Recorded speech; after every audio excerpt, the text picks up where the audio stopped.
January 21st, 2020. Man, I have so much to go over with you guys today. I've only got an hour, and I'm going to try to get it done in that hour. But this is probably one of the most important videos for you guys so far, specific to how vaccines have brought us the age of autism and chronic illness and beyond. So let's dive into it. I have so much to go over, and what really inspired me to do this is a brand new paper that just came out that really dives into the accumulation of aluminum toxicity specific to following the CDC schedule for vaccination. It is extremely, extremely dangerous, and there are other options out there for you. Now, most people have this perception in their mind when it comes to vaccination. You're either in the anti-vax camp, which I'm proudly in, or you're either in the pro-vax camp, and it's all or nothing. No matter, even if you're looking at some of the data, you have fears about the risk of vaccination, but you're in the pro camp, so you're just going to follow what your doctor tells you to do. Unnecessary. You don't have to do all or nothing. There are other options, and we're going to walk through that here at the end. But most importantly, we're going to look at science. Because of science, we know exactly how these vaccines and the vaccine program is destroying the brains of our youth, causing autism, causing epilepsy, causing multiple sclerosis, causing neurological damage, causing autoimmune disease, and there's tons of science that shows exactly how this is happening. So what are we going to do? We're going to do a quick crash course on Chapter 5 of How to End the Autism Epidemic by J.B. Hanley. I've brought this up before, and there's so much great information in here. It really is an easy read for the layperson to dive in and understand how this all works. Just one second, I'll be right. Okay, I'm back. So I highly recommend you get this book. It's for everybody. And it's very important. But if you don't want to take the time to read it, which I get, I'm going to show you some free resources. One, we're going to go through a bunch of studies right now. Two, I'm going to link you in the description to a resource that will walk you through Chapter 5, which is where most of the science lies in how vaccines cause autism. Okay, and then we'll look at some of what we can do about it. Okay. Let's jump in. Okay, so here's where we're going to start. We're going to start with the studies. And first thing that we want to understand is what's going on in the brain of an autistic child, person, and what are some of the key indicators. So number one is that neurological activation and neuroinflammation of the brain is consistent and a key indicator of autism. Okay, there is a permanent immune activation where there's this cytokine storm, where there's specific cytokines constantly being produced, triggering constant inflammation within the brain of these kids, causing encephalopathy, myelitis, and causing these behavioral issues as well. So it really hinges on specific interleukins that are causing this inflammation. So you can look this up. This is neuroglial activation, which is the brain's immune system, and neuroinflammation in the brain of patients with autism. This is from 2005. So go check that one out. Then we move on to see how one of the most obvious causes of autism that we know of, which is immune activation during pregnancy. So this one is pregnancy, immunity, schizophrenia, and autism. And this paper really dives into the science and shows it's proven beyond a shadow of a doubt that immune activation during pregnancy is one of the most common causes of autism. And what do our OBs push really hard on pregnant women? You need to get your flu shot and you need to get your DTaP. And both of those are going to guarantee trigger immune activation in the mother. And the more they've pushed vaccination on pregnant women, the more cases of autism that we have seen in this country, without a doubt. Okay, so now let's move on. Brain interleukin 6 elevation causes neuronal circuitry imbalances and mediates autism-like behaviors. So we're kind of just progressing through causality here. Abnormal immune response have been reported to be associated with autism. A number of studies show that cytokines were increased in the blood, brain, and cerebrospinal fluid of autistic subjects. Elevated interleukin 6 in autistic brains has been consistent finding. However, the mechanism by which interleukin 6 may be involved in the pathogenesis of autism are not well understood. So you can read this one again. This one comes from Science in 2012. Well, what is interleukin 6? It plays a role in the immune system specific to fighting these pathogens, but it becomes chronically activated in the autistic kids, specifically by the aluminum adjuvant that's in the vaccine. Interleukin 6 promptly and transiently produces in response to infections, the tissue injuries. It contributes to host defense through the stimulation of acute phase responses. I just added this one in here to help you guys understand what interleukin 6 is. So this study is called IL-6 in Inflammation, Immunity, and Disease. This is from 2014. You can look into this one a little bit more just to get a better base understanding of how these cytokines and specifically interleukin 6 affects our immune system. Then we move on, continuing our learning to this paper that says newborn immune activation may have long-term negative impact on brain function. So you want to protect your kids from getting sick, but the way you're going to do that is by isolation. If you have a family event going on and you know that there are people there that are sick, don't go. Just stay home. Leave your child and protect them utilizing isolation and, of course, focusing on breastfeeding to arm their body with the protection from mom, okay, from the immunoglobulin and different things that are passed through the breast milk. Newborn immune activation may have long-term negative impact on brain function. What happens at every single well child check? Well, you're born, you're given immune activation with a hepatitis B vaccine, which is an aluminum adjuvanted vaccine. Then you go back at 2 months and just bombard the system with multiple vaccines, up to like 6 of them. Over 1,200 micrograms of aluminum just in that one visit. No wonder so many kids die after that visit. But it's a constant sequential immune activation in these babies over and over and over again. Boom, boom, boom, boom, causing this permanent activation of the brain's immune system and triggering this inflammatory response in the brain. It's neurodegenerative and it's forever. Then moving on to more recent science, or other science that specifically looked at the aluminum adjuvant and how it's linked to the Gulf War illness. Gulf War syndrome, they called it. It really was specific to the anthrax vaccine, along with all the other accumulated aluminum vaccines that are used on our military.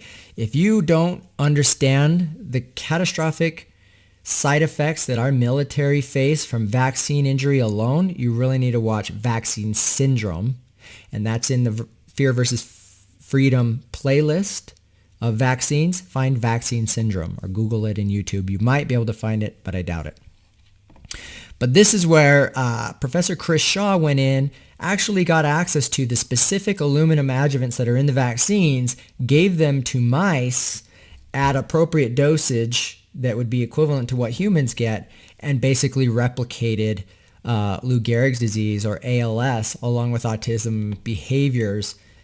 You can go read this study. Aluminum adjuvant linked to Gulf War illness induces motor neuron death in mice. This is specific to injected aluminum, guys. Next study, slow CCL2 dependent translocation of biopersistent particles from muscle to brain.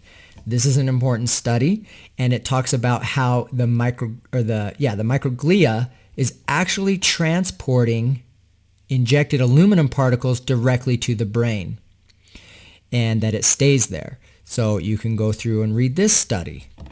Now again, read the book if you want to dive into each one of these and how this progresses into autism, into epilepsy, into autoimmune disease. I'm just pointing you to the studies. Another one, biopersistence and brain translocation of the aluminum adjuvants of vaccines. Aluminum oxyhydroxide is a crystalline compound widely used as an immunological adjuvant of vaccines. We all know this. The macrophages that continuously perceive foreign particles in their cytosol will likely reiterate with variable inter-individual efficiency a dedicated form of autophagy until they dispose of this alien material. So they grab it, they're going all over it, and they're trying to get rid of it, but they can't. They can't destroy it like they can a virus, and so they're continuously utilizing autophagy in their cells until they can get rid of the aluminum. And guess where it ends up? In your brain. Okay. Brain translocation of aluminum particles is linked to the Trojan horse mechanism previously described for infectious particles that obeys to CCL2 signaling that major inflammatory monocyte chemoattractant. Moving on. Nonlinear dose response of aluminum hydroxide adjuvant particles, selective low dose neurotoxicity. What the heck does that mean? What you're told all the time is, well, yes, there's aluminum in there and it can be neurotoxic, but it's such a small dose that it's not dangerous and the poison is in the dose. What this is showing you, this is toxicology study from 2017, is that's not the case with aluminum. In fact, the smaller the dose, the more dangerous it is, because when you're given a high dose, the body actually recognizes it right away as a big problem and will actually isolate that glob of aluminum that's injected by creating a granuloma and forming fibrous tissue around it to isolate it from the body and just trap it there. Okay? With these nanoparticles of aluminum that are injected, it's actually more bioavailable and able to be transported to your organs, especially your brain, because of the microdosing. Okay? So look at this study. Nonlinear dose response of aluminum hydroxide adjuvant particles. Selective low dose neurotoxicity. Really important to understand because you're being lied to about its safety. It's not safe. It's extremely dangerous. Moving on. Critical analysis of reference studies on the toxicokinetics of aluminum-based adjuvants. We'll just hit the highlights. The sole experimental study of aluminum adjuvant kinetics had inappropriate design. Quick aluminum removal is commonly assumed despite 94% retention 28 days after injection. So we're not getting rid of it the way they think we are, or the way they're trying to convince you that you are. It's stuck inside you. Theoretical toxicokinetics studies in infants used debatable safety limits. No study considered the potential toxicity aluminum remaining in the particulate form. And novel long-term experiments are mandatory to define aluminum adjuvant toxicokinetics. Basically, you can read through this and understand the fact that aluminum's sticking around. It's not leaving the body like they thought it did. Again, another assumption when it comes to how vaccines were developed. It stays put. This is the Journal of Inorganic Biochemistry. Another study. Hesperidin and silibinin amylorate aluminum-induced neurotoxicity, modulation of antioxidants and inflammatory cytokines in mice hippocampus. Go ahead and read through this one. The present study clearly indicates that hesperidin and silibinin exert neuroprotective effects against the aluminum-induced cognitive impairment and neurochemical changes triggered by aluminum toxicity of the vaccines. The point of that is to show you beyond a reasonable doubt that you're getting damage from the aluminum, right? So read through that one. Neonatal vaccination with Bacillus calmette-guerin and hepatitis B vaccines modulates hippocampal synaptic plasticity in rats. Again, these hepatitis B vaccines, which we're giving to 1-day-old infants, which is killing them, which is destroying their liver, which is causing brain damage and autoimmune disease, they only studied it for 4 days or 5 days. What they're finding is, year later, there's much more damage than we ever thought. Immune activation can exert multiple effects on synaptic transmission. Our study demonstrates the influence of neonatal vaccination on hippocampal synaptic plasticity in rats under normal physiological conditions. The results revealed that neonatal BCG vaccination enhanced synaptic plasticity. In contrast, the HBV hampered it. Furthermore, we found that the cytokine balance shifted in favor of the T helper type 1 helper type 2 immune response, the Th2 response, which is highly inflammatory. The peripheral IFN interleukin 4 ratio was positively correlated with BDNF, brain-derived neurotropic factor, and IGF-1 in the hippocampus. The BCG raised it and reduced IL-1, 6, and TNF in the hippocampus, whereas the HBV triggered the opposite effect. So it created this T2 bias, and the body's been trained now and primed to have an inflammatory reaction from the immune system, which is the wrong thing. You need a balance between the innate and the adaptive, along with the inflammatory and the non-inflammatory in the memory cells. Neonatal hepatitis B vaccination impaired the behavior and neurogenesis of mice transiently in early adulthood. Again, more data about how this hepatitis B vaccine is extremely dangerous and causing all kinds of inflammatory brain damage. The hepatitis B vaccine is administered to more than 70% of neonates worldwide. Whether this neonatal vaccination affects brain development is unknown. Now we know pretty clearly that it's causing a lot of problems. This study kind of dives into it and again talks about some of that bias. Aluminum in brain tissue in autism. This one I talk about in several of my videos, especially the one where I'm explaining what happened to Holden and why he has epilepsy. This is a really important study, aluminum in the brain tissue in autism. You can go ahead and look it up and read through it. Chris Exley led this team and looked at this, and they did the autopsy on Alzheimer's brains and autism spectrum disorder brains. And these are the first brains of a deceased person with autism where they went in and looked for the aluminum. The aluminum content of brain tissue from donors with a diagnosis of autism spectrum disorder was extremely high. While there was significant intertissue, interlobe, and intersubject variability, the mean aluminum content for each lobe across all 5 individuals was towards the higher end of all previous historical measurements of brain aluminum content. What that means is these autistics' brains had the highest levels of aluminum ever recorded in a human brain ever. Aluminum is causing autism from the vaccine. All four male donors had significantly higher concentrations of brain aluminum than the single female donor, which is consistent with the MMR study that was fraudulent, where they hid the data that it affected males more. Anyway, go through and read this. It's very important. And in the end here, we're going to look at some of the letters written by aluminum researchers that are calling and sounding an alarm saying, we're killing our kids, we're causing irreversible brain damage, we need to do a complete rehaul of the vaccine program. I've brought this study up before. The immunoexcitotoxicity is the central mechanism of the idiopathology and treatment of autism spectrum disorder, a possible role of combining fluoride and aluminum, and it's destroying the brains. So while aluminum appears among the key suspicious factor of autism, fluoride is also rarely recognized as a causal culprit.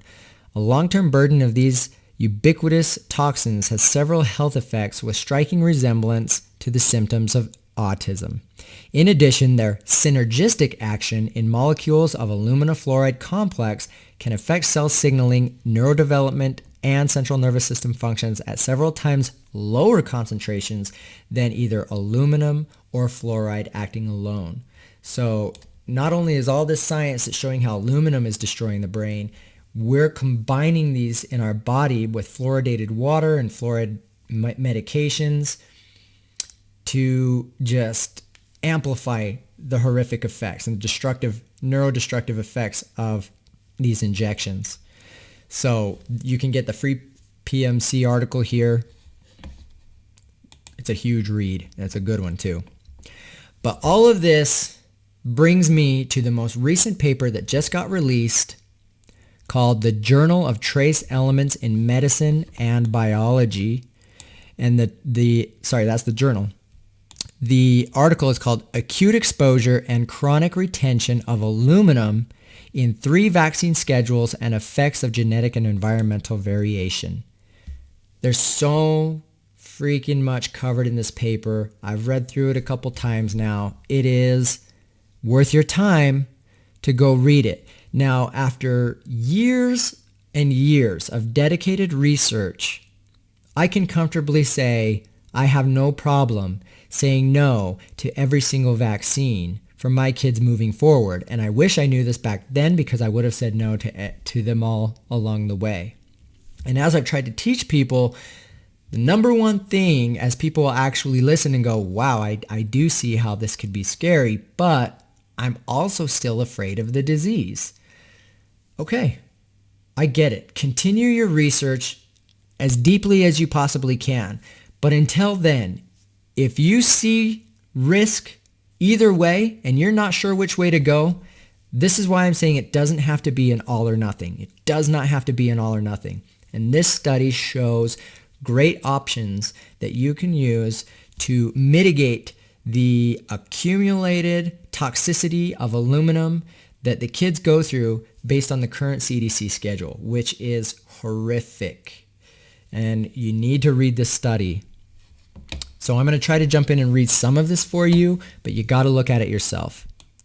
Like the mechanisms of actions as adjuvants, the pharmacodynamics of injected forms of aluminum commonly used in vaccines are not well characterized, particularly with respect to how differences in schedule impact accumulation and how factors such as genetics and environmental influences on detoxification influence clearance, getting that aluminum out after each vaccine.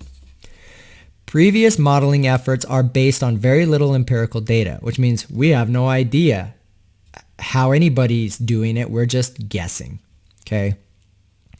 Previous modeling efforts are based on very little empirical data, with a model by Priest based on whole body clearance rates estimated from a study involving a single human subject. So the entire vaccine program is based on how aluminum was cleared by one person who happened to be an adult, not a child. In this analysis, we explore the expected acute exposures and long-term whole body accumulation clearance across 3 vaccination schedules. They're giving you a comparison to 3 different options. One's going to be the current CDC schedule, which you are told to adhere to no matter what. The current U.S. Center for Disease Control and Prevention schedule. Then they also have a CDC schedule using low aluminum or no aluminum vaccines. This is strategically picking specific manufacturers that use lesser amounts of aluminum or that have come up with aluminum-free versions of the specific shots. So CDC schedule, the low aluminum schedule, or Dr. Paul Thomas's vaccine-friendly plan schedule, which you can buy his book. He walks you through it, and he's reducing the incidence rate of aluminum exponentially with his particular plan. We then study the effects of an implicit assumption of the Priest model on whether clearance dynamics from successive doses are influenced by the current level of aluminum, or modeled by the assumption that a new dose has its own whole body dynamic reset on the day of injection. And that's basically how they do it. They're thinking, they don't say, okay, you got one day you're born, then you got like 6 more and you're accumulating. They're saying this one, now that one's gone. Now you're going to get this one, that's gone, then this one, that's gone, then this one, that's gone. That's not how it works in the body. It's accumulating, but their calculations don't account for that, and it's extremely dangerous. We model 2 additional factors: variation, deficiency in aluminum detoxification, and they don't even know the real rate at which people are detoxing aluminum. They're just making assumptions here. And factor added to Priest equation to model the potential impact of aluminum itself on cellular and whole body detoxification. These explorations are compared to previously estimated pediatric dose limits, the PDL, pediatric dose limits, of whole body aluminum exposure, and provide a new statistic of basic chronic aluminum toxicity, this percentage chronic aluminum toxicity, which is the expected percentage of days or weeks in infant. An infant is in aluminum toxicity, reflecting the chronic toxicity. So from shot after shot after shot, how many days of their life in the first 2 years are they spending in the state of aluminum toxicity? And it is the majority of their time. We show that among 3 schedules, the CDC schedule results in the highest chronic aluminum toxicity regardless of the model assumptions. And the vaccine-friendly plan schedule, which avoids more than one aluminum-containing vaccine per office visit, results in the lowest chronic aluminum toxicity. Okay? They strategically plan when to give these shots, and you don't do more than one aluminum-containing vaccine per office visit, and they try not to do more than one a month. These results are conservative, as the minimal safety level is derived from data used by the FDA to estimate safety of aluminum in adult humans. These results demonstrate high potential utility of modeling variation in patients' response to aluminum. More empirical data from individuals who are suspect of being intolerant of aluminum from vaccines, evidenced by high aluminum retention, neurodevelopmental disorders, and or a myriad of chronic illness, would help answer questions on whether the model predictions can be used to estimate parameter values tied to genetic factors, including genomic sequencing variation, family history of chronic illness, all tied to aluminum exposure. So they go through the acronyms. I'll try to do my best to remember them.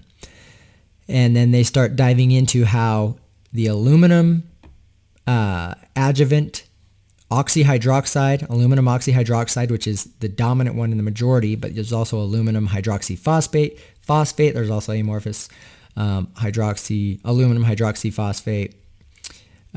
There's many forms, and they're all toxic. How they're added and to provoke the immune system, that it tips the immune system into the Th2 inflammatory response, and that this is triggering all kinds of cellular effects. Okay, cellular effects include humoral antigen targeting, cell death leading to cytokine release, macrophage activation, like chronic permanent activation, molecular pathway effects, including activation of both the complement system and the alternative pathways, including generation of anaphylatoxins.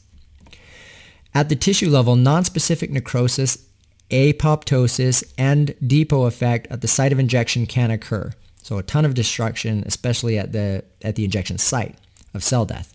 A more recently proposed mechanism is that alterations of antigen and non-antigen protein shape and aluminum intoxicated cells is associated with endoreticulum stress within the cell and the unfolded protein response.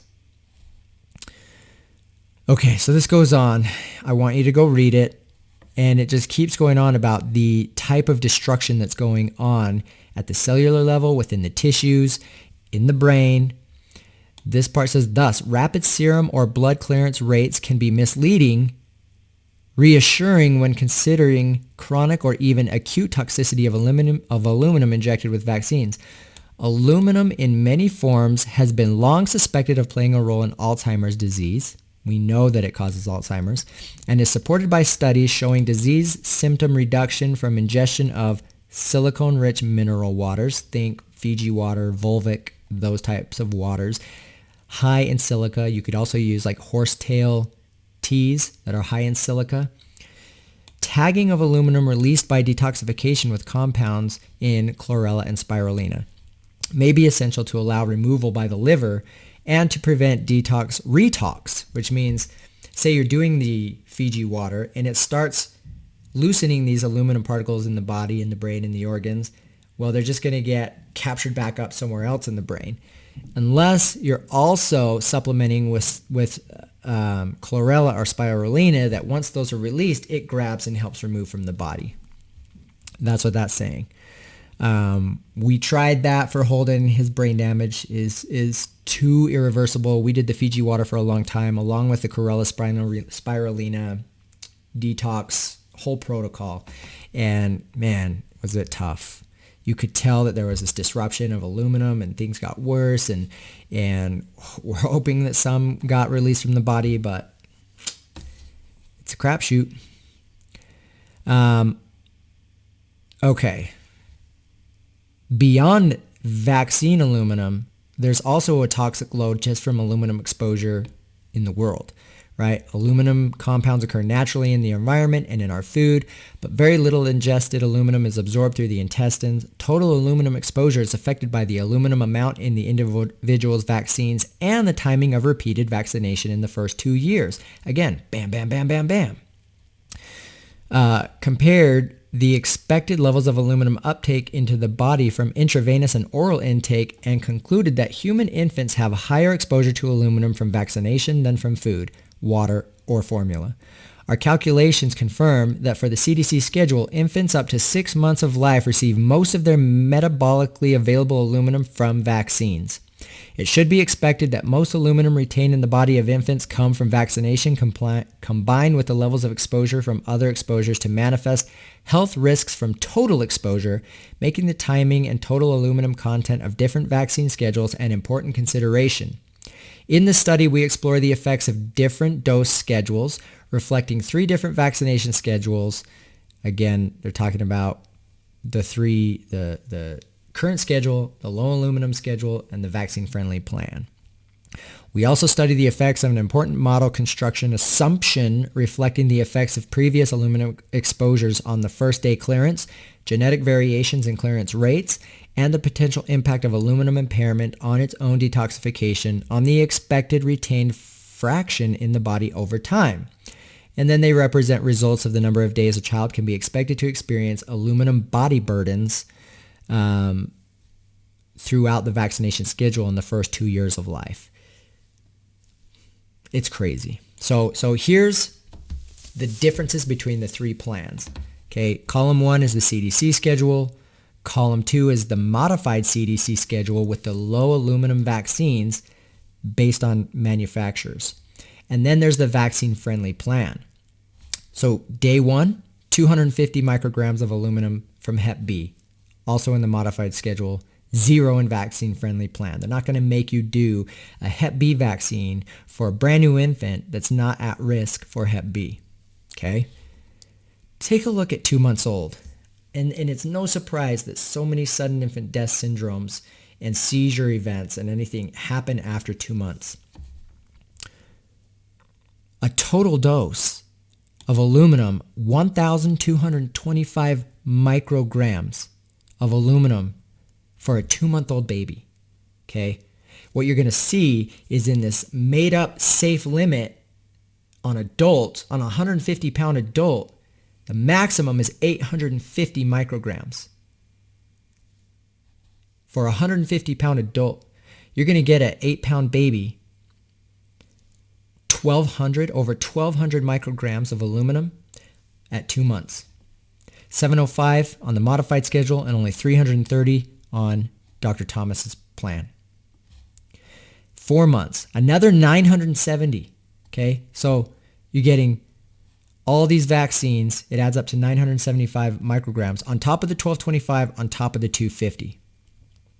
455 on the adjusted CDC plan, and then 330.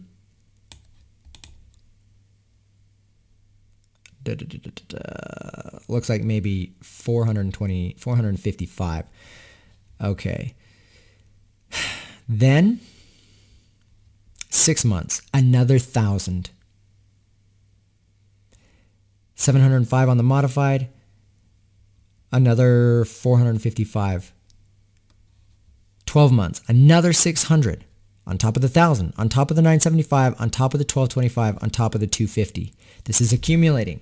Guys, the clearance isn't happening the way they thought it did. This is accumulation, an onslaught of neurotoxicity on the brains of our babies.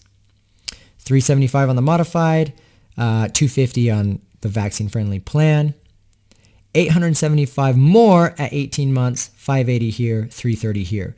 So total dose aluminum accumulation in your baby's body by 18 months, 4,925 micrograms of aluminum delivered all throughout their body, destroying their spleen, their kidney, their liver, their heart, their brain, storing intramuscularly, kind of floating around all the time, causing immune activation, causing inflammatory reactions. No wonder we have autoimmune disease epidemics. No wonder we have neurological epidemics.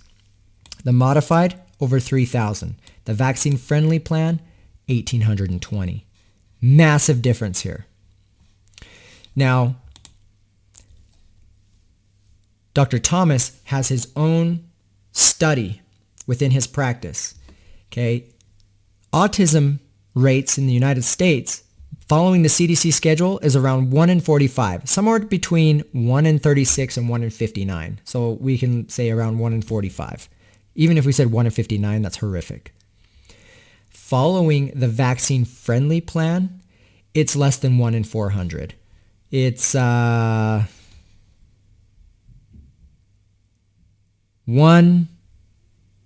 in 440. Okay? That's following Dr. Thomas's vaccine-friendly plan.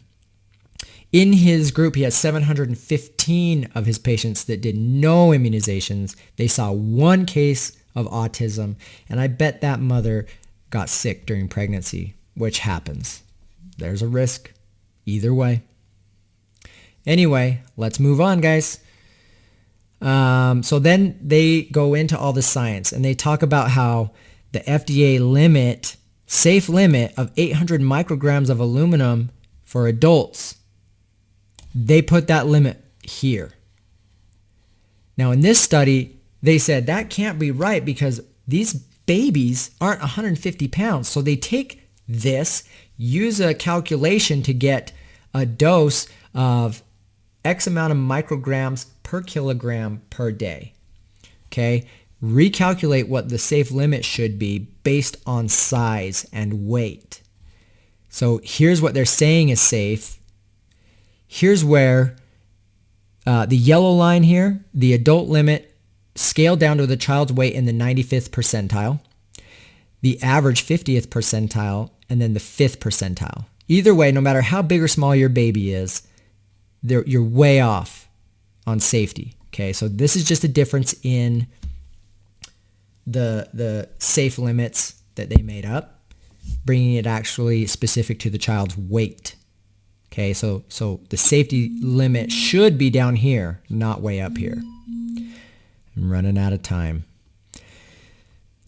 So they talk about the amount of aluminum retained over time per shot. And again, this is accumulating. So it's sticking around, and then you get more, and then you get more, and then you get more. So even though they think it's going down, it keeps building up. They're not following their own science here. Okay, so down here, this is showing exposure and risk based on weight of the child. So the maximum exposure versus the scaled limits. The CDC schedule is 16 times over the safety limit. 16 times over the safety limit. The modified CDC schedule is 9 times over the safety limit. And even the vaccine-friendly plan is over 4 times over the safety limit. Over the safety limit. So no matter what schedule you're following, you're causing damage. But you can reduce it by following the vaccine-friendly plan if you so choose. By all means, follow the CDC schedule if you want. Continuing on, they look at the actual overage of the safety limit by body weight percentage. So if you're in the 95th percentile, if your baby's in the 95th percentile, it's actually 13 times over. If you're in the average 50th percentile, it's 16 times over. If your baby's smaller in the 5 percentile, which all my kids were in the low 5 to 10 percentile, you're almost 20 times over the safety limit. Okay, this is craziness. Now, if you apply the equations based on weight, just following the CDC schedule, you go way over the safety limits for a grown adult, for a 150-pound grown adult.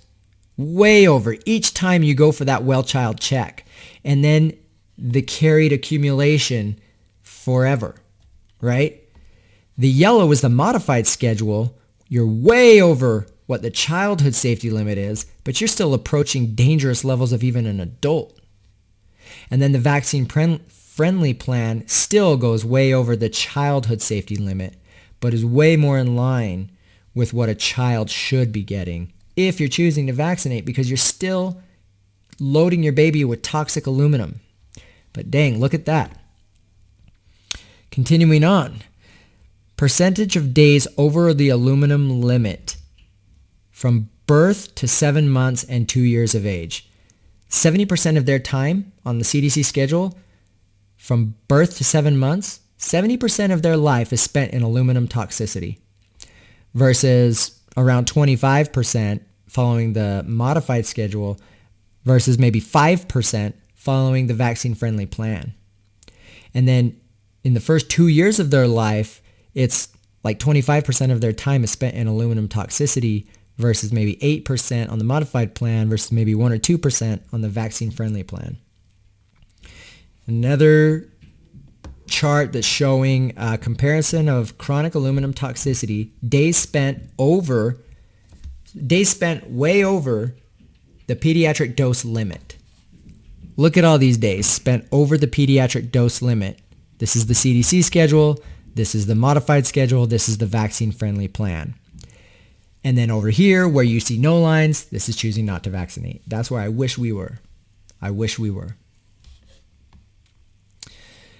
Again, more charts showing aluminum toxicity over short clearance versus long clearance and retention. Short retention versus long retention, showing the percentage of time it takes to get rid of some of this aluminum toxicity. And keep in mind, this is all going off of the best case scenarios that these kids' kidneys are working as well as a grown adult, and they don't. This is like skewed. As horrific as this look, in reality, it's much, much worse. Long retention versus short retention models of accumulation of aluminum. The CDC schedule for long retention. You're in aluminum toxicity chronically for the rest of your life. I mean, this is going into 800 days. Vaccine-friendly plan, at least some of your time is spent below the toxic levels. At least that's what they think. You're always carrying this aluminum load. It continues on. It goes into great detail about this. And again, it's comparing the adult schedule, the CDC childhood schedule at the adult safe limits versus the calculated child weight limits. Either way, this is horrific data. Continuing on, let's you guys go look at this. Let's just read the discussion and then move on. Under our modeled conditions, the highest expected chronic aluminum toxicity would occur in low birth or body weight infants with a genetic or environmental detoxification deficiency, such as those born to low-income mothers or malnourished. And anybody formula feeding, your baby's malnourished, I promise you. Along with, they're not even taking into account gut microbiome and all these other important factors. DNA repair enzymes, they're talking about different genetic factors, but they're so complex. You can't, account for everything. They're mainly just factoring in birth weight. Factors such as birth weight and gestational age should therefore not be used as co-founders in epidemiological studies of the role of vaccines, but should instead be used as co-risk factors. An important question these results raise is how to best judge a safe level of exposure to aluminum. Estimates of aluminum exposure and retention are not useful without some safe limit to compare against. Links between aluminum and various disorders would make it unwarranted to assume that there is a level of aluminum which is universally safe, because there isn't. And the impact of oral and injected exposure have been demonstrated to vary, with normal absorption of only a tiny percentage of ingested forms of aluminum. The FDA has recommended limiting injected doses for adults to 850 micrograms.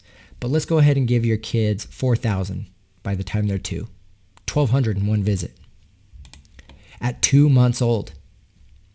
This level reflects the minimum amount considered required to induce an immune response in adults. Standard medical dosing practices and toxicology principles would mandate scaling this limit based on weight to calculate doses for children, assuming that safe dose levels are different from a 130-pound adult, 150-pound adult, compared to a 6 or 7-pound kid.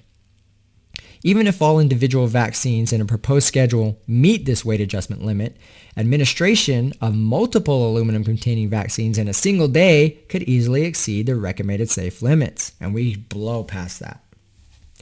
This study has focused on the whole body retention of aluminum over time in the first 2 years of life, demonstrating the feasibility of adding model parameters to address biological variation among humans, either from genetics or from prior exposures that influence whole body detoxification rates.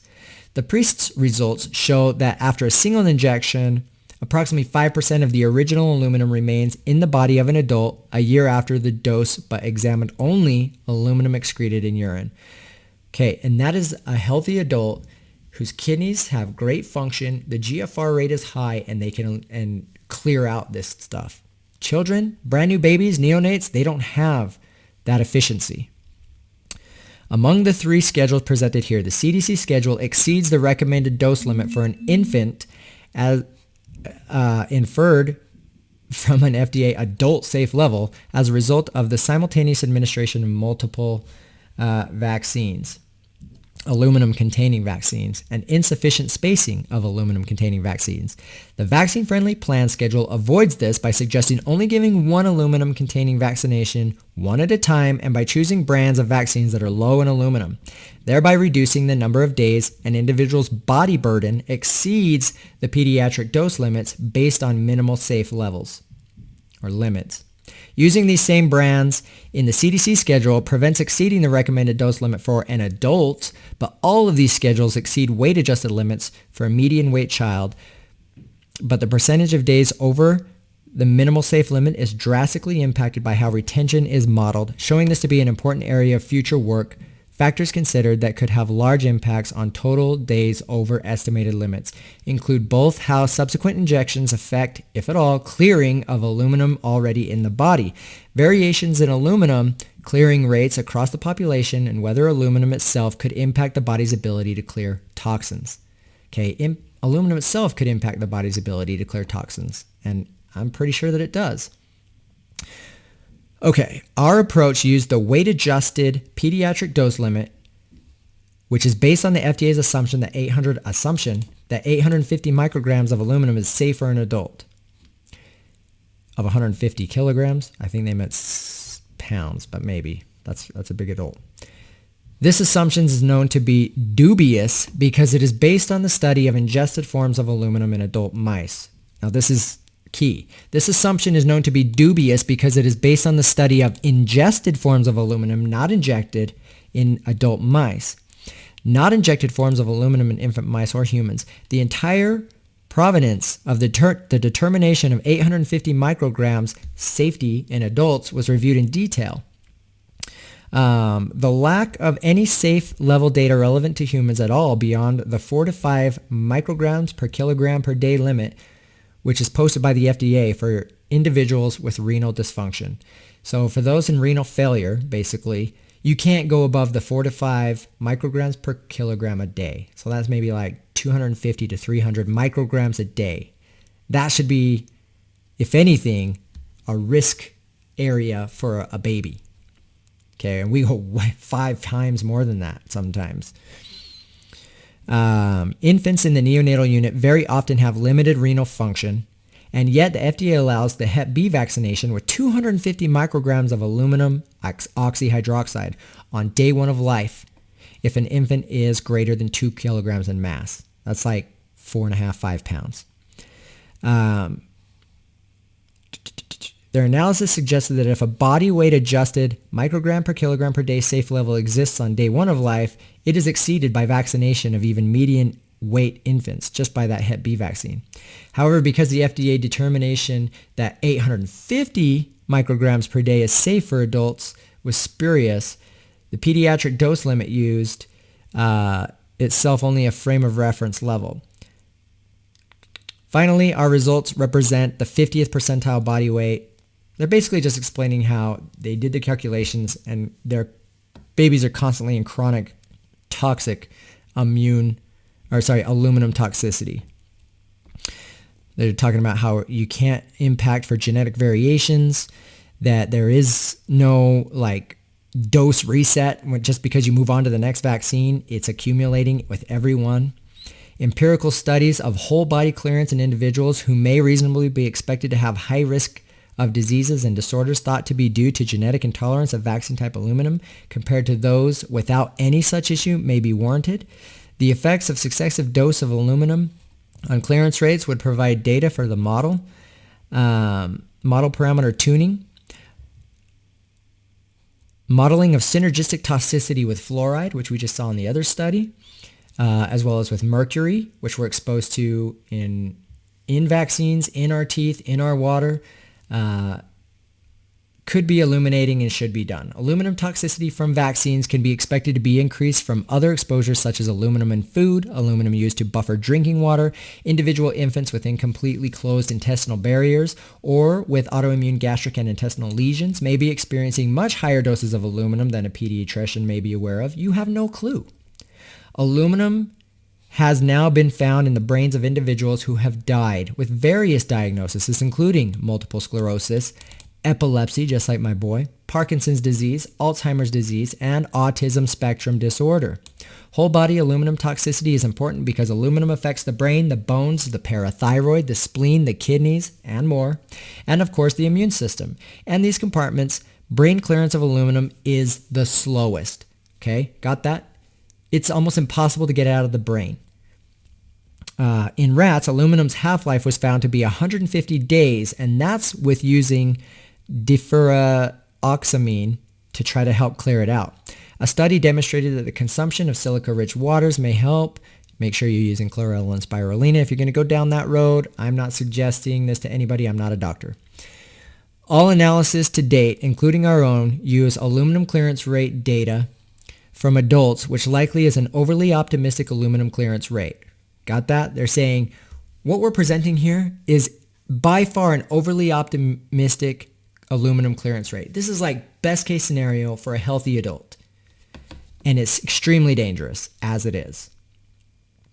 Most excretion of aluminum is accomplished by the filtration of aluminum from the blood by the glomeruli of the kidney. Renal function in infants is not fully developed. Infants' glomerular filtration rate, the GFR, is not fully online at birth and increases from 10 to 20 milliliters per minute during the first day of life to 30 to 40 milliliters per minute by 2 weeks of life. In neonates, the GFR at birth is even worse, and get this, increases more slowly compared to infants. While the kidney is structurally mature at 36 weeks, this is important, while the kidney is structurally mature at 36 weeks, the GFR does not reach adult levels until 2 years of age. And by that time, they've already been destroyed by aluminum. Common emergent conditions in the NICU include respiratory distress syndrome. Okay, listen to this. Common emergent conditions in the NICU include respiratory distress syndrome, seizures, arrhythmias, and cardiac arrest. To maximize efficiency, infants in the NICU are often vaccinated simultaneously with crash teams on standby. If we thought vaccines are safe, why would we have crash teams on standby during vaccination? Studies in the 2000s of DTP vaccines showed an incredible 46% of cardiac event rate in infants in the NICU following vaccination. That's almost half have a cardiac event. Hepatitis B vaccination studies in the 90s are not relevant to concerns over aluminum-induced adverse events because it, at the time, had mercury and not aluminum. However, studies from passive surveillance systems routinely and oddly attribute the majority of deaths to, you guessed it, coincidence. A Chinese study found 795 deaths, with greater than 95% of them occurring following the hepatitis B vaccination in children under 5 years old. But the majority were contributed to, you got it, coincidence again. This is an odd conclusion, given that passive surveillance system cannot attribute causality. Of the 795 deaths, 594 or 74% of them were classified as coincidental. Wow. But sudden infant death syndrome was found to be a main cause of death in infants. Sudden infant death syndrome, a condition of otherwise unknown cause, is not considered an expected adverse event. The studies from the 1990s in the US similarly attributed, without independent evidence, the majority of serious adverse events from hepatitis B vaccine to coincidence. It's just another coincidence. These type of things just happen around the time of vaccination, but it's just a coincidence. Since passive surveillance systems cannot attribute causality, they also cannot rule out causality, and thus attribution to coincidence seems opportunistic at worst and optimistic at best. The authors of the Chinese study lauded the sensitivity of their passive surveillance system after ruling out unexpected deaths as coincidence. In reality, these reflect a serious flaw in the use of passive surveillance systems to monitor vaccine safety, which routinely underreport adverse events by a factor of 100 misses to each report. 100 misses for each report. Okay, go read this. Go pull it up. I'll link this in the description so you can go right to it. I also want to point you to the High Wire with Del Bigtree. You're going to want to find from March 19th, 2019, America's Pediatrician reveals shocking autism discovery. And this is where you can find more information on the vaccine-friendly plan. You can also buy his book and start, if this gives you peace of mind to have this perceived protection without the extreme risk of the CDC schedule, go for it.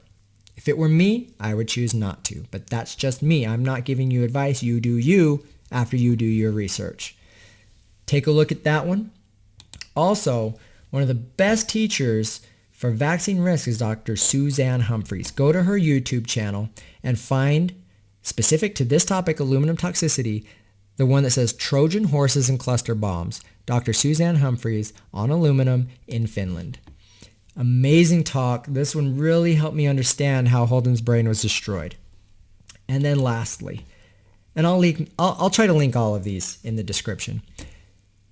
If you want to go through what chapter 5 I was talking about and all these studies in detail, there's a blog post by J.B. Hanley that basically gives you all of chapter 5. And you can go through and read it all. Each piece of information, each study broken down in detail, exactly how it's destroying the brain, exactly how it's causing autism. You get to read it for yourself.